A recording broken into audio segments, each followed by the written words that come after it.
Hi, I'm Nicky. Welcome to Alpha. Life is busy. Every day we ask so many questions. What should I wear? What's the weather going to be like? What's happening today? How am I going to fit everything in? But then there are those bigger questions. Like, why am I here? Where am I heading? Is this it? Is there more to life than this? These are life's big questions, but there's rarely enough time to think them through properly. We all have different perspectives on the meaning of life and faith, and Alpha is an opportunity to explore life's big questions. This is a great place to come together and talk about them openly and honestly. I'm Gemma. I'm Toby. And this is Alpha.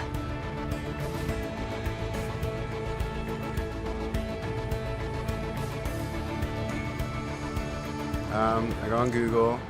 I definitely Google. I go on Wikipedia. Internet. I scroll through all the different answers and then I try and combine it and then make my own kind of like cornerstone. Or smart friends. I don't ask big life questions. It's too hard to answer. Google or my grandmother. I meditate or I read. When I have a big life questions, I probably go to my family. I haven't really had any mess of what they said.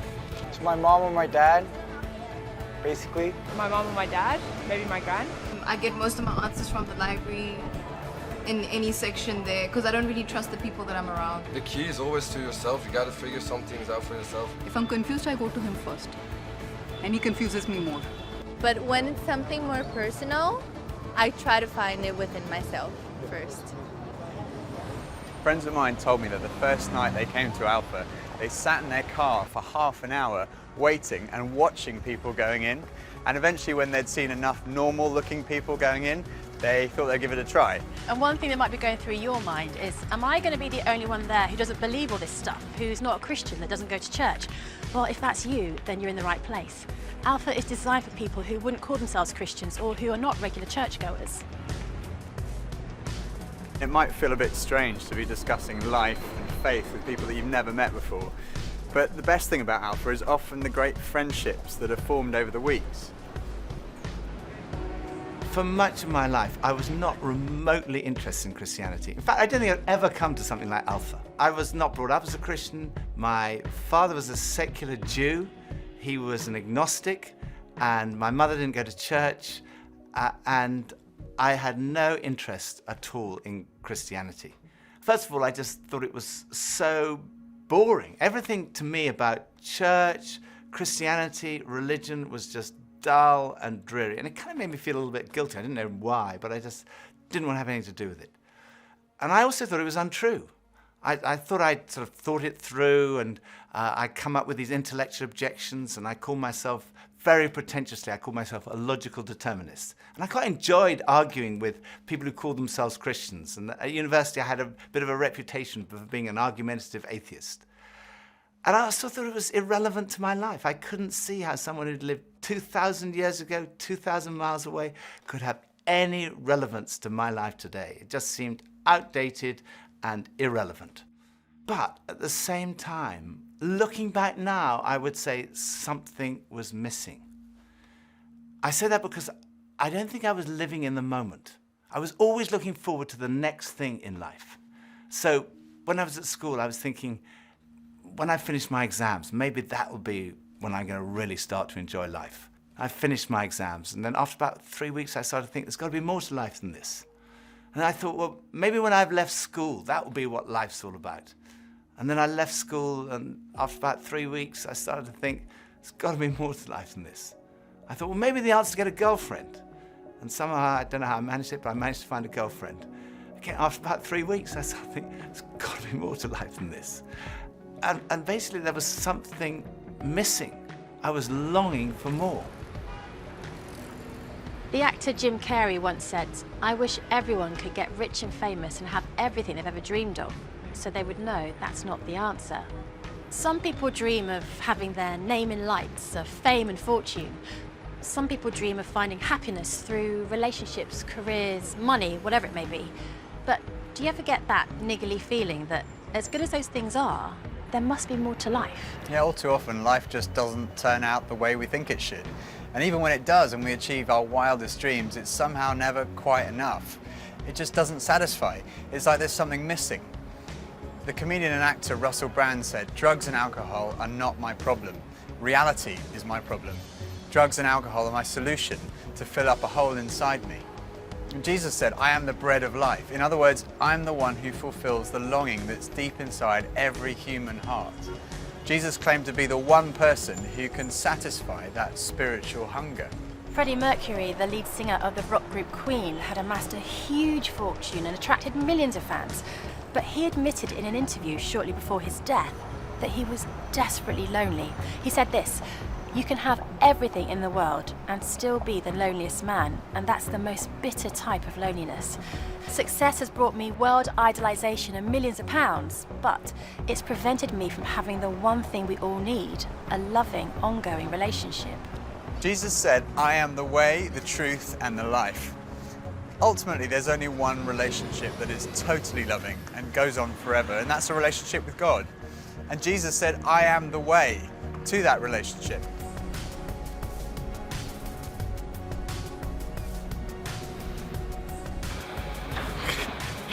Maybe money? What makes me happy? Music. Music, ice cream, and cheese. Sleep makes me happy. Going to the gym, seeing my friends, going to the pub, playing football. Dogs. Alcohol. Women. Pretty much.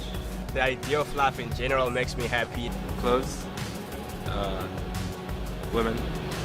More to life than this. That's a really good question. I don't know, I can't tell you. I think we're supposed to learn a couple of things. There's nothing more. I'm still figuring that out, to be honest. No. Let's live in the moment. Absolutely. I strongly believe that there's more to life than this. No idea. Sorry. When I was about 17, I was sitting having a burger with two friends, and we were looking out the window and commenting on a few of the stores across the street, and I suddenly realized that I couldn't read any of the signs, even if I squinted. So I asked if I could borrow one of my friend's pair of glasses, and as soon as I put them on, I realized I could see everything, like colors, shapes, words.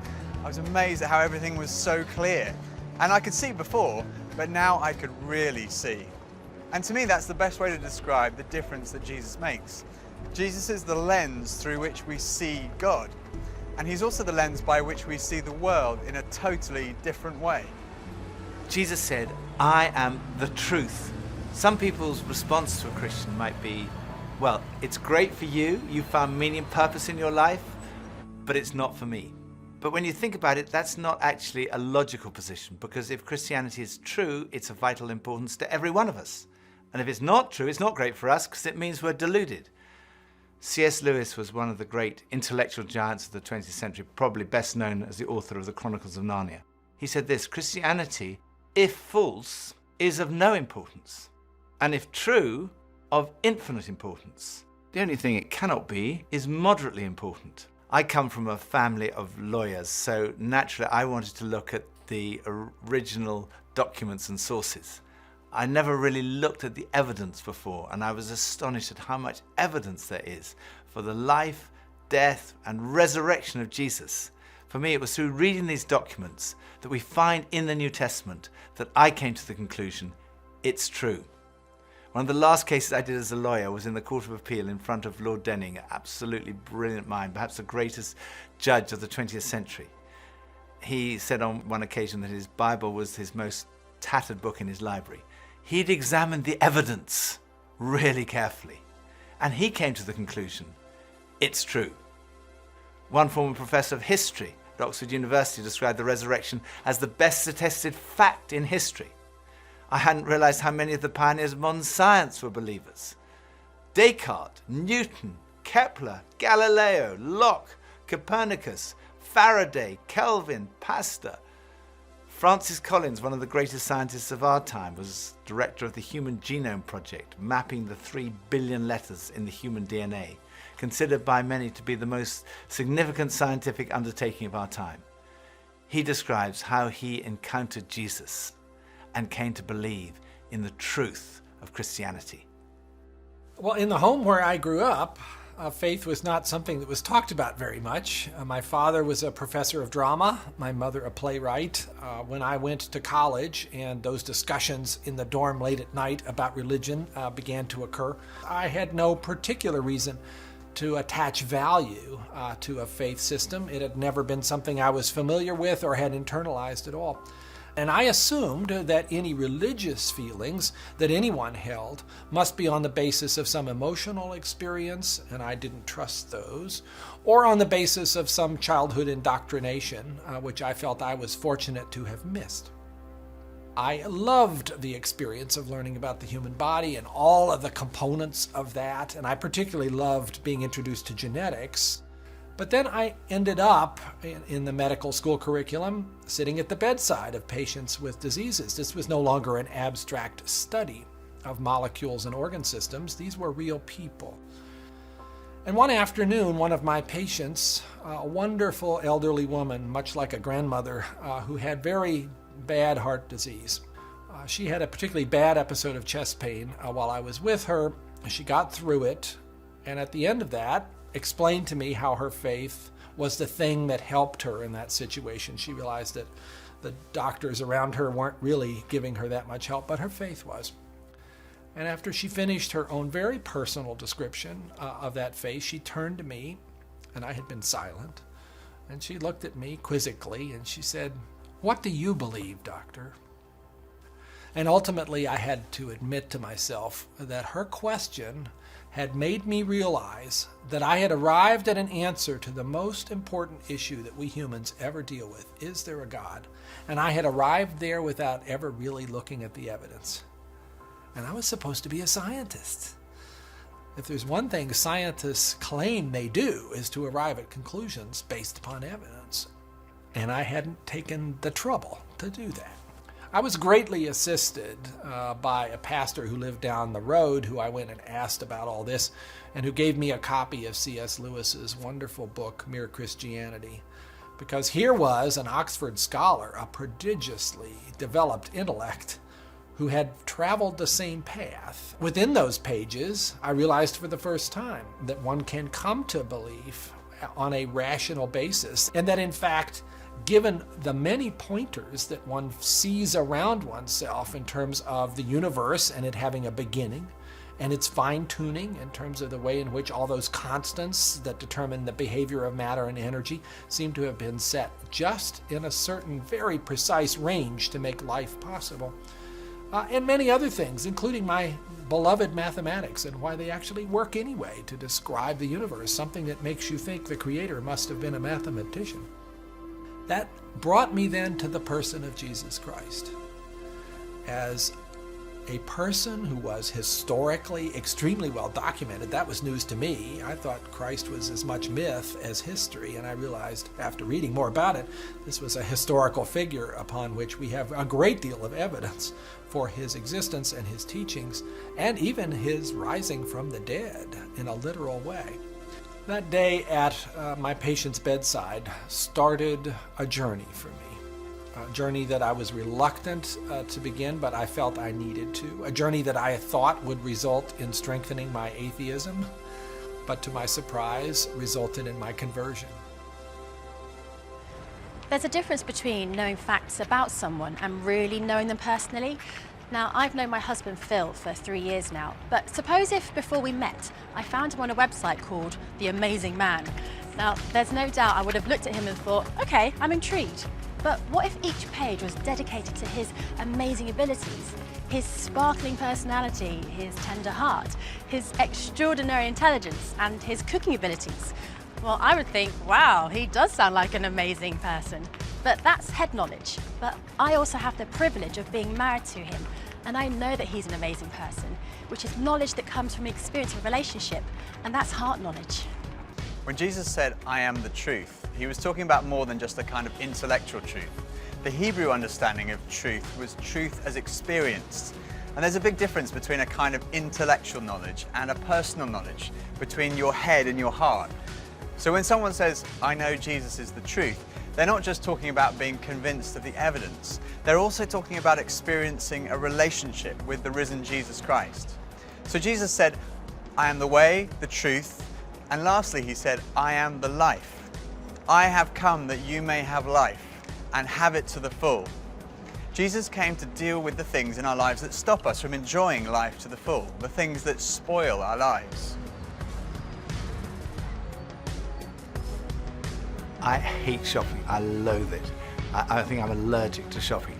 But occasionally my wife Pippa persuades me to go shopping, and just after Christmas it was the sales and she persuaded me to go shopping, and we went into the shop and we bought this very nice new sweater, same colour as all my other sweaters, and we left the shop and we went to buy a present for her, and we went into this ghastly shop. It was so crowded, it was unbelievable, and even Pippa had had enough and she said, okay, we're leaving. So we went to leave, and as we left, the security alarm went off, and the security guys moved in very quickly and they stopped us all from leaving. And like the crowd that was trying to leave was stopped, and the crowd that was trying to come in was stopped. And we were there right in the middle.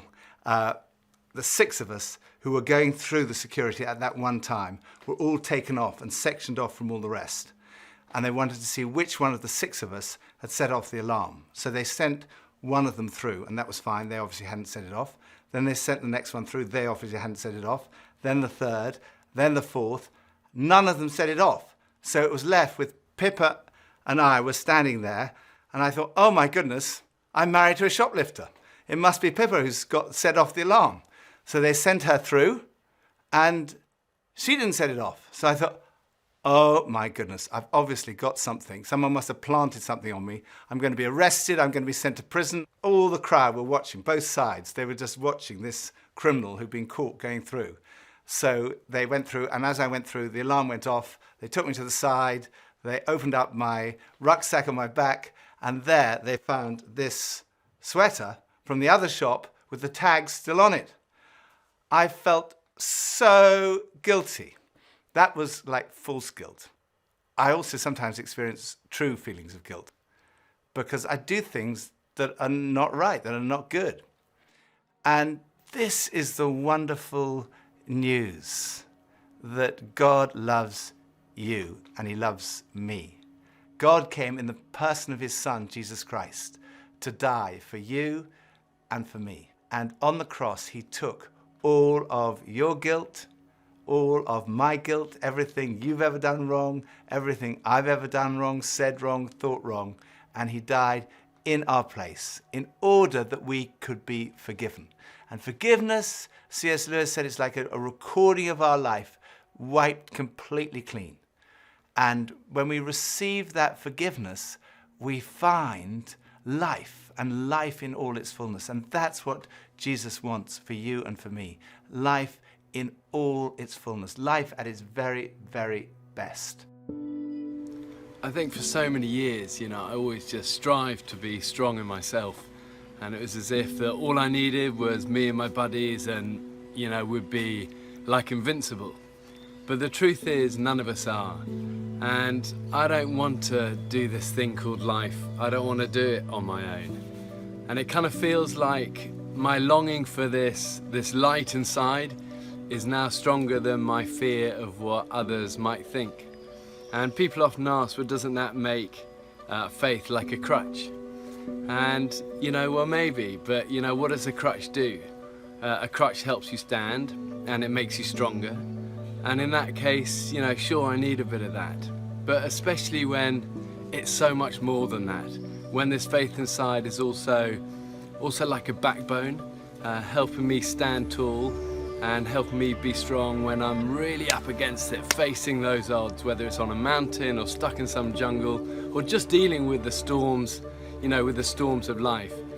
Sure, I need it, I need that. But at heart, my Christian faith says that I'm known to Christ.